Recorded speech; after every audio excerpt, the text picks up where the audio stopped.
안녕하세요. 9월 19일 KB 리서치 모닝 미팅 시작하겠습니다. 먼저 지난주 증시 동향 살펴보겠습니다. 김지원 의원입니다. 네, 안녕하세요. 시황팀 김지원입니다. 지난주 증시 동향 정리하겠습니다. 지난주 증시는 긴 휴장을 앞두고 관망 심리가 우세한 가운데 보합권에서 등락을 보였습니다. 미국 물가지표가 대체로 예상에 부합한 것으로 해석되며 미증시는 상승세를 연장한 가운데 닉 티밀하우스가 비컷 가능성을 제기한 점은 특징적이었습니다. 코스피는 외국인 선물 순매수 자금이 유입되었지만 매수 규모는 제한적이었습니다. 외국인의 전기전자 업종 순매도 규모가 약 1조 원으로 코스피 순매도 규모를 넘어서는 등 반도체 중심 매물 출회가 심화되면서 지수 상단을 제한했습니다. 주도 업종과 뚜렷한 상승 재료가 부재한 가운데 지지부진한 흐름이 이어졌는데요. 자동차와 조선 그리고 금융주가 강세를 보이면서 지수 하단을 지지했습니다. 달러원 환율은 9원 넘게 하락하면서 1330원을 하회했습니다. 해외 증시 살펴보겠습니다. 미증시는 FOMC 비컷 결정을 소화하면서 소폭 하락했습니다. 장중에 S&P 500과 다우는 최고치를 기록하기도 했지만 이후에 변동성이 극심해졌습니다.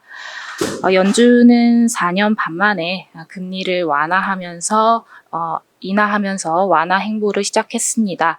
다만 미셸 보먼 이사는 25bp 인하를 주장하는 소수 의견을 개진했습니다.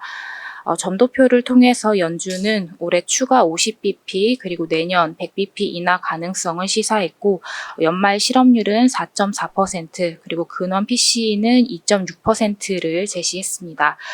파월 의장은 비컷이 고용시장 냉각에 따른 선제적 대응이라고 강조했고 이후 정책은 속도 조절 가능성을 시사했습니다. 업종별로는 하락 업종이 우세한 가운데 부동산 업종은 1% 넘게 강세를 보였습니다. 반면에 엔비디아나 인텔, 마이크론 등 반도체주는 약세를 보였습니다. 중국 증시는 FOMC 대기하면서 혼조세를 보였고 상위지수는 4거래일 만에 반등했습니다. 유럽 증시는 FOMC 금리 결정을 앞두고 경계감이 고조되면서 하락했습니다. 미국 10년물 국채 수익률은 연준의 비컷 인하에도 속도 조절을 시사한 파월 발언에 반등했고 달러는 연준의 비컷 결정과 파월의 중립금리 상승 가능성 언급 등의 높은 변동성 끝에 하락했습니다. 유가는 연준의 금리 인하에 따른 원유 수요 증가 기대감이 선반영되었다는 평가에 하락했습니다. 관전 포인트 짚어보겠습니다. 국내 휴장 기간 동안에 미 3대 지수가 1% 미만 상승으로 등락이 제한적이었지만 오늘 비컷 결과를 반영하면서 변동성 확대가 예상됩니다. 파월 의장은 물가는 안정을 찾아가고 있지만 고용 불안에 대해서 선제적으로 비컷을 단행했다고 밝힌 바 있어서 고용 우려를 반영하는 것이 불가피해 보입니다. 또한 이길 BOJ도 예정이 되어 있어서 이 역시 변수로 작용할 것으로 보입니다. 즉 FOMC의 금리 인하에 따른 불확실성 해소보다는 FOMC 내용의 해석과 소화하는 과정이 진행될 것으로 예상됩니다. 감사합니다. 네, 미국 FOMC에서 50bp 비컷 금리 인하가 단행됐습니다. 이와 관련된 내용 한번 살펴보겠습니다. 임재균 의원입니다. 예, 안녕하십니까. 채권팀 임재균입니다. 전일 새벽에 있었던 FOMC 내용 결과 말씀드리도록 하겠습니다. 9월 FOMC에서 연준은 기준금리를 4.75에서 5%로 50bp 인하를 단행을 했습니다. 보호만 연준 이사가 25bp 인하를 주장을 했지만은 그 외 나머지 연준 위원들은 50bp 인하를 전망을 하면 지지를 했습니다. 사실 8월 고용지표가 부진하면서 50bp 인하 기대가 커졌지만은 월러 이사가 점진적인 금리 인하를 언급하면서 시장은 25bp 인하를 예상을 했습니다. 하지만 저희가 추석 연휴 동안에 더들리 전 뉴욕 연은 총재나 카플란 전 댈러스 연은 총재가 50bp 인하 필요성을 언급을 하면서 그 FOMC가 일주일도 남지 않은 상황에서 연방기금 금리 선물 시장은 25bp 인하 우세에서 50bp 인하 우세로 전환이 됐고 연준도 50bp 인하를 단행을 했습니다. 파월은 통화 정책에 대응이 늦은 것은 아니며 적절한 대응을 하고 있다라고 권고를 했지만은 7월에 인하를 하지 않았기 때문에 9월에 이 B컷을 단행한 것도 일부 인정한 것으로 저희는 판단을 하고 있습니다. 파월은 경기 침체는 아니고 앞으로도 침체를 만들지 않겠다라는 강한 의지를 보여줬습니다. 올해 성장률은 기존 2.1에서 2.0%로 하향 조정이 됐지만은 미국의 경제는 기본적으로 괜찮다라고 평가를 했습니다. 또한 실업률이 4% 초반까지 상승을 했지만은 여전히 건강하고 역사적으로 봤을 때 낮은 실업률이라고 언급을 했습니다. 하지만 계속해서 고용시장을 견고하게 유지하기 위해서 기준금리를 인하하는 것이며 이런 기준금리는 선제적 대응이라고 언급을 하면서 향후에 고용시장이 둔화되는 모습을 보인다면 빠르게 중립금리 수준까지 인하하겠다라는 의지를 보여줬습니다. 이번에 발표된 연준의 점도표에서도 올해 말 기준금리를 4.375%로 연내 추가 75bp 인하를 전망을 했습니다. 한두 차례 전망하는 위원들도 9명이나 존재한다는 점에서 B컷이 단행되지 않을 가능성도 존재하지만은 고용시장이 둔화될 경우에 빠르게 움직이겠다는 연준의 의지가 보여준 것으로 보고 있습니다. 11월 FOMC까지 두 차례 고용지표를 저희는 확인할 수 있는데 고용지표가 부진한 모습을 보인다면은 11월에 추가 B컷 가능성을 열어놔야 된다라고 보고 있습니다. 연준이 경기 침체를 피하기 위해서 경기 둔화 조짐이 확인된다라고 하면은 빠르게 인하하겠다라는 점은 긍정적으로 저희는 보고 있습니다. 다만 시장은 금리 인하를 상당 부분 선반영했던 가운데 연준이 늦은 대응으로 경기 둔화 폭이 커지면서 결국 더 큰 폭의 금리 인하를 전망했다는 점에서 시장 금리는 오히려 반등할 것으로 예상을 하고 있습니다. 빠르게 대응할수록 총 금리 인하 폭이 줄어들 수 있기 때문입니다. 또한 파월은 기자회견 중에 과거와 같은 저금리로 돌아가지 않을 것이라고 언급을 했습니다. 실제 점도표상의 롱거런 중립금리는 2.87%에서 2.87%로 기준보다 상향 조정했으면 평균값도 기존 2.91에서 99%까지 상향 조정된 점은 금리의 부담 요인으로 저희는 보고 있습니다. 이상입니다. 9월 FOMC에서 기준금리를 4.75에서 5.0%로 50bp B컷 금리 인하를 단행을 했습니다. 특히나 이제 고용시장을 견고하게 유지하기 위해서 금리를 인하하는 것이 정했고 선제적 대응이라고 언급을 했는데요. 고용시장이 둔화되는 모습을 본다면 향후 빠르게 중립금리 수준까지 인하하겠다는 의지를 보여줬다고 할 수가 있겠습니다. 한편 물가에 대해서는 올해 PCE와 핵심 PCE 전망치는 각각 2.3%와 2.6%로 하향 조정을 했습니다. 저희 특히나 이제 11월 FOMC까지 확인할 수 있는 두 차례 고용지표가 부진한 모습을 보인다면 11월 FOMC에서도 연준은 B컷을 단행할 가능성이 높을 것으로 전망을 합니다. 다만 시장은 금리 인하를 상당 부분 선반영했기 때문에 연준의 늦은 대응으로 경기 둔화 폭이 커진다면 결국 더 큰 폭의 금리 인하를 전망했다는 점에서 금리는 오히려 반등할 수 있을 것으로 예상을 합니다. 자세한 내용은 레포트를 참조 부탁드립니다. 자, 다음은 미국 경제 환경에 대해서 한번 살펴보겠습니다. 권희진 의원입니다. 네, 안녕하세요. 매크로팀 권희진입니다. FOMC에서 50bp 인하 결정에서 보셨듯이 올해는 경제를 둘러싼 환경이 좀 상대적으로 약합니다. 그래서 연준의 인하도 초기 사이클에 빠르게 이루어지고 이후에 인하 속도가 느려지는 프론트로딩의 가능성이 높은데요. 지금은 고용이 둔화를 하면서 소비자들의 소비 여력이 약해지고 그래서 소비자들한테 가격 전가를 하지 못하는 환경이라고 생각을 합니다.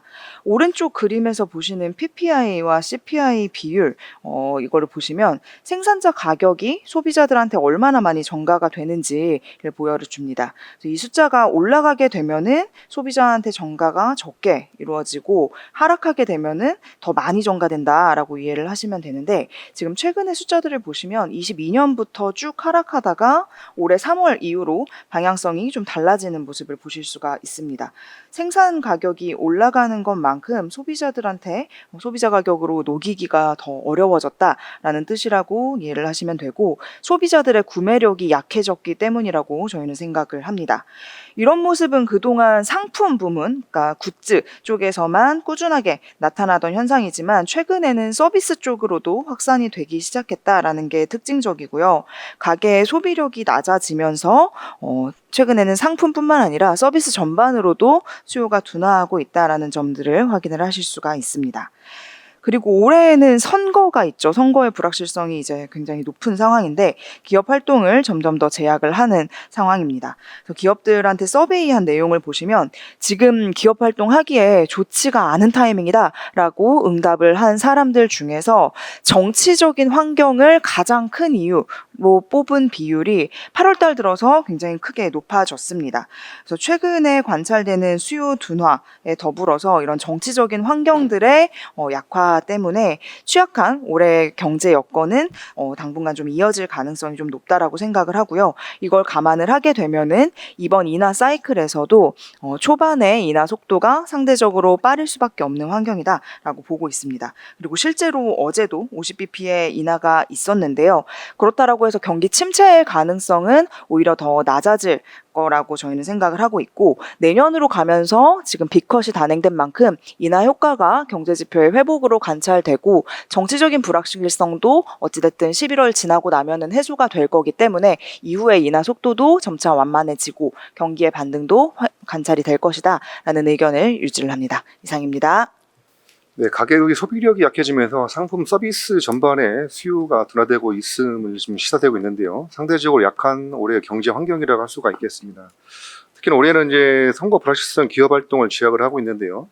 인하 사이클 초반에 인하 속도가 좀 더 빠를 것으로 이렇게 전망이 되고 있고 내년으로 가면서 인하 효과가 지표 회복으로 관찰되고 정치적인 불확실성도 해소됨에 따라서 인하 속도 역시 점차 완화될 것이라는 그런 권희진 의원의 코멘트였습니다.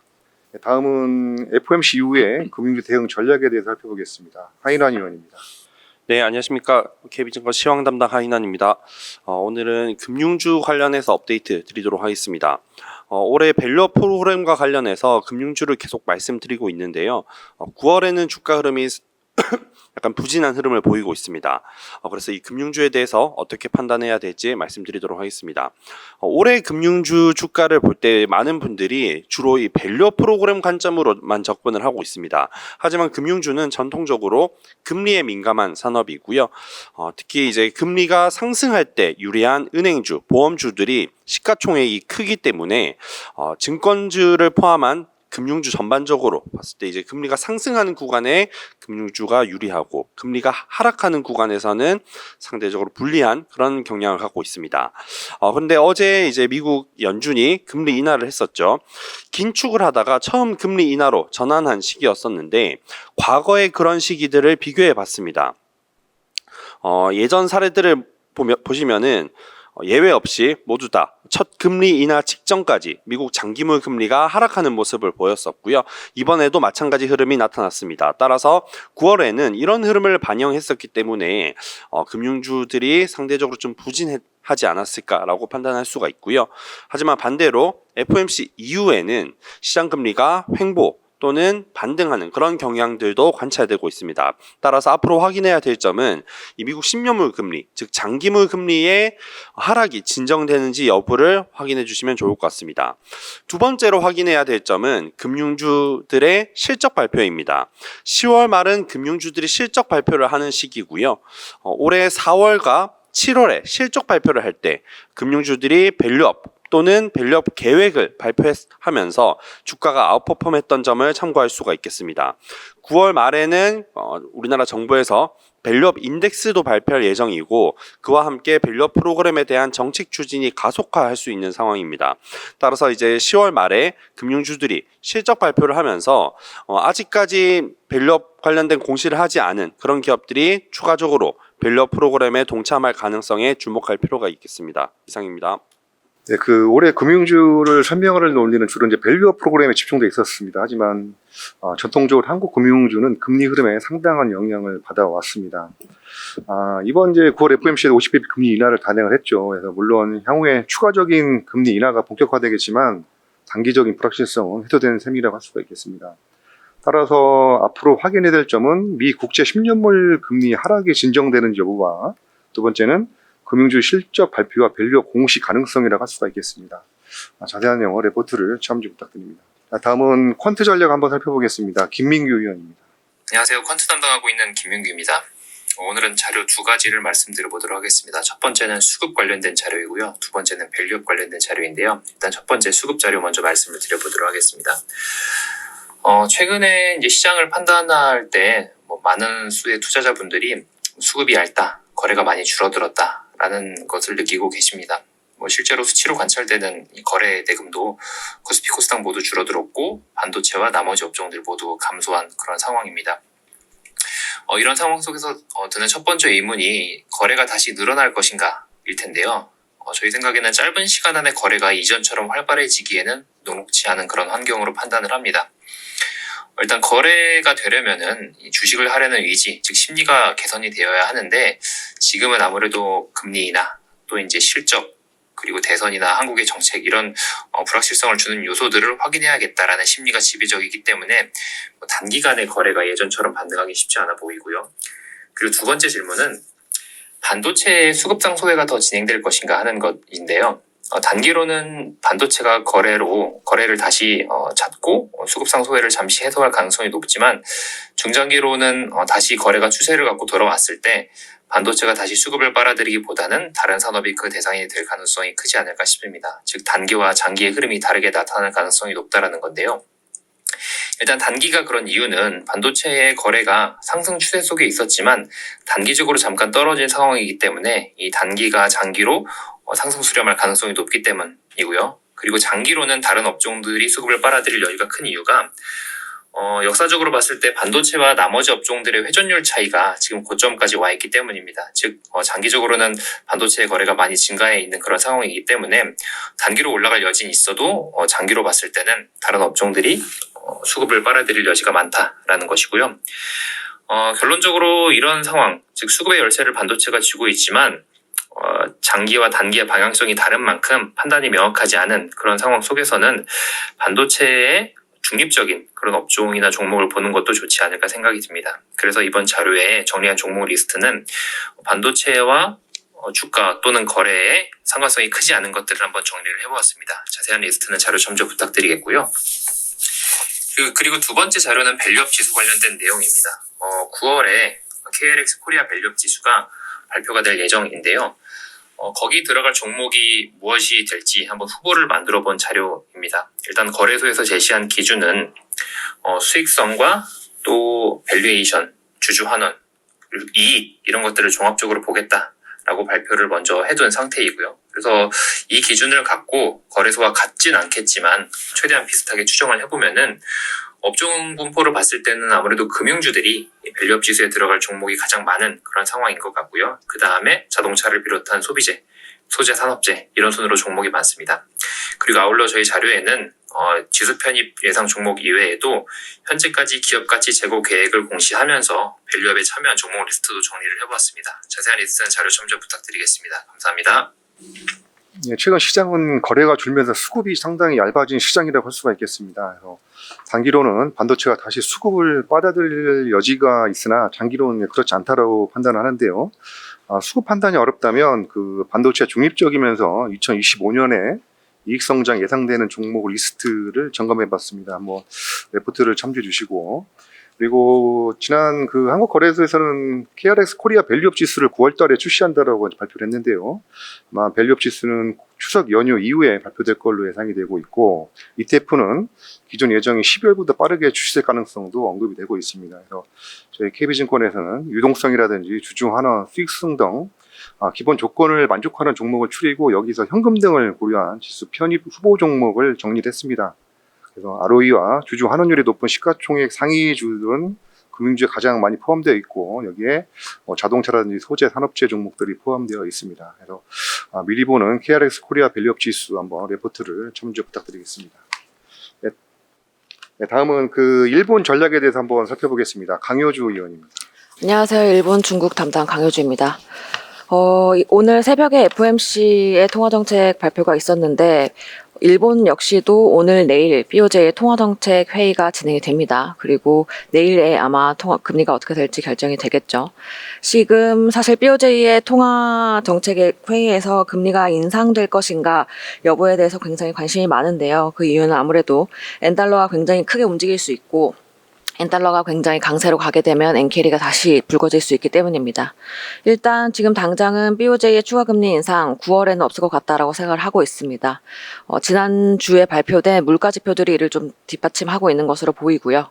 생산자 물가지수 8월에 2.5% 기록하면서 8개월 만에 상승폭이 좀 둔화됐고, 소비 경기에 직접적으로 영향을 미치는 수입 물가지수가 특히나 7월에 10%대에서 2%대로 크게 낮아졌습니다. 수입 물가 하락은 CPI 안정화로 연결될 가능성이 굉장히 높기 때문에 당장의 물가를 잡기 위해 금리를 빠르게 인상해야 할 필요성이 다소 완화됐다라고 판단을 하고 있습니다. 게다가 BOJ는 항상 임금이 상승하는 것이 서비스 물가 상승으로 연결되는 것을 확인한 이후에 금리를 인상을 하겠다라고 얘기를 하고 있는데, 물가의 선행지표로 여겨지는 도쿄 지역의 서비스 물가는 8월에 0.7%에 불과하기 때문에 이게 좀 지연이 되고 있는 게 아닌가 싶습니다. 이번 달 말에 일본의 자민당 총재 선거를 앞두고 있는데, 아직까지 세금과 고용 정책 같은 것들이 확정되지 않았다는 걸 생각을 하면 9월에는 금리 인상이 좀 어렵지 않을까라는 생각이 들고요. 지금 금리 인상 시기로 가장 우세한 의견은 2024년 12월입니다. 투자 측면에서는 아무래도 후보들 간의 이견이 없는 니사 관련한 제도에 계속해서 집중을 해야 된다라고 생각을 하고 있고요. 신니사 제도를 통해서 수급이 계속해서 집중될 것으로 기대되는 일본 고배당 ETF 1577에 관심을 가지시기를 말씀드립니다. 자세한 내용은 리포트 참고해 주시길 바랍니다. 네, 지난주에 하락세를 이어가던 일본 증시가 12일 목요일에 상승세로 돌아섰습니다. 그래서 하락세를 멈춘 것은 젠슨항의 AI칩 수요가 여전히 강력하다는 점과, 두 번째는 12일 발표된 기업 투입 물가 지표 중에 수입 물가 둔화 덕분이라고 할 수가 있겠습니다. 관련해서 140엔까지 떨어졌던 엔달러 환율이 142엔대로 재차 상승하면서 증시 반등에 기여를 했습니다. 참고로 이제 진정된 수입 물가, 부진한 도쿄 서비스 물가를 보게 되면 BOJ의 가파른 금리 인상 가능성을 낮추는 요인이라고 할 수가 있겠습니다. 반면에 9월 말 예정된 자민당 총재 선거 이후에는 통화 정책 결정이 될 것으로 예상이 되는데요. BOJ 추가 금리 인상은 12월이 될 것이라는 의견이 우세하다고 할 수가 있겠습니다. 자세한 내용 레포트를 참조 부탁드립니다. 다음은 글로벌 ESG 동향 살펴보겠습니다. 정혜정 의원입니다. 예, 안녕하세요. 이번 주 글로벌 ESG 브리프에서는 무탄소 발전에 대한 투자가 글로벌리 계속 확대되고 있는 부분에 대해서 말씀드리도록 하겠습니다. 우선 영국입니다. 영국에서는 해상풍력 발전단지 건설의 프로젝트가 계속 가속화되고 있는 상황입니다.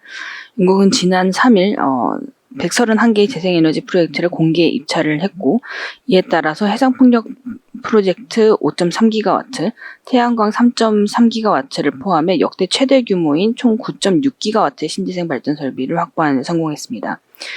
이렇게 이제 신재생 발전 설비 용량을 늘리는 것에 더해서 이런 신재생 개발 업체들의 수익성을 보조하기 위한 정부 지원도 확대를 했는데요. 입찰 예산 관련된 입찰 예산을 이전 정부 대비해서 5% 증액해 2.7조 원까지 늘렸습니다. 이러한 입찰 예산의 증가는 재생에너지 업체들의 고정가격 상승에 영향을 미치는데요.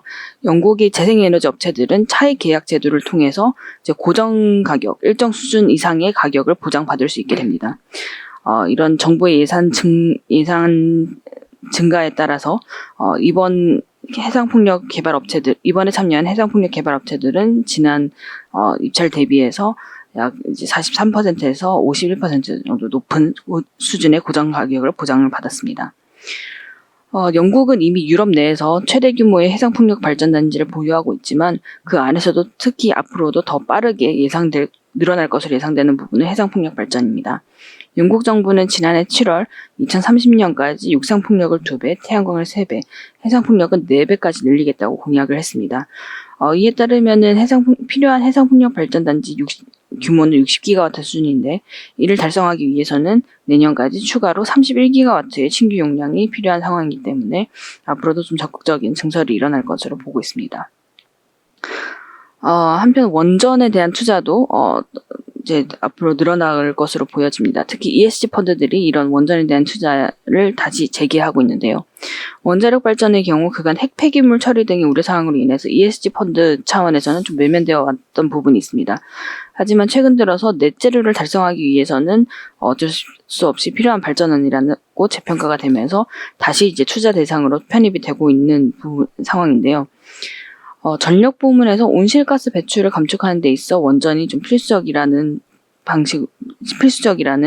판단으로 좀 돌아서고 있는 상황입니다.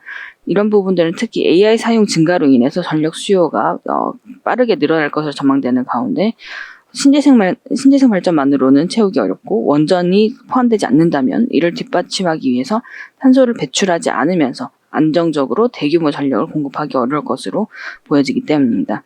이에 따라서 로베코를 포함한 일부 ESG 펀드들이 포트폴리오에 SMR을 중심으로 한 원전 관련 주식을 새로 담고 있다는 소식입니다. 이상입니다. 네, 영국이 지난 3일이죠. 그 131개 재생에너지 프로젝트를 공개 입찰을 했습니다. 해상풍력 프로젝트 및 태양광을 포함해서 역대 최대 규모인 9.6기가와트 신재생 발전 설비를 확보하는 데 성공을 했는데요. 특히나 영국은 해상풍력 발전 단지 건설 프로젝트를 가속화하고 있는 것으로 보여집니다. 한편 최근 들어서 넷제로를 달성하기 위해서 필요한 발전원으로 원전이 재평가되면서 투자 대상으로 고려되고 있는데요. SMR, 그 소형 모듈 원전을 중심으로 한 원전 관련 주식에 대한 투자가 확대되고 있는 것으로 이렇게 판단이 됩니다. 자, 오늘 마지막 기업입니다. 현대차에 대해서 한번 알아보겠습니다. 강성진 위원입니다. 안녕하세요. 자동차 담당 강성진입니다. 지난주 있었던 현대차와 GM의 협업 관련된 리포트 발표드리겠습니다. 저희는 이번 협업이 미래 모빌리티 시장을 선점하기 위한 현대차의 매우 중요한 교두보가 될 것으로 판단합니다. 핵심은 가장 중요한 시장인 미국에서 각종 규제를 회피하고 모빌리티 플랫폼 유저 기반을 좀 더 용이하게 확보할 수 있을 것이라는 점입니다. 언론 보도에 따르면 양사는 신차 공동 개발 및 생산, 전기차 배터리 원자재와 철강 등 차량에 들어가는 소재의 통합 소싱, 친환경 에너지와 전기 수소 기술의 공동 개발과 생산 등에서 협력할 예정입니다. 저희가 가장 중요하게 보는 점은 미래차 모빌리티 서비스에서의 협업입니다. 자동차 산업이 모빌리티 서비스 플랫폼 사업으로 전환됨에 따라 제조업 영역을 넘어서 국가 인프라 관련 서비스 영역까지 확장될 것으로 저희는 보고 있습니다. 미국의 중국산 커넥티드카 규제, 일본의 라인 홀딩스 지분에 대한 압박 등을 보면 국가 인프라 관련된 서비스를 제공하는 외국 회사에 대한 견제가 우호적인 국가 간에도 발생할 수 있음을 알 수 있습니다. 또한 모빌리티 시대에는 수십 개의 자동차 업체가 각 지역에서 각축을 벌이는 현재 대비 플레이어 수가 크게 줄어들 것으로 전망되기도 합니다. 이와 같은 상황을 고려할 때 주요 지역에서의 현지 업체와의 협업을 통한 국적 문제의 회피, 타사 대비 빠른 미래 모빌리티 플랫폼 유저 확보가 필요하다고 볼 수 있습니다.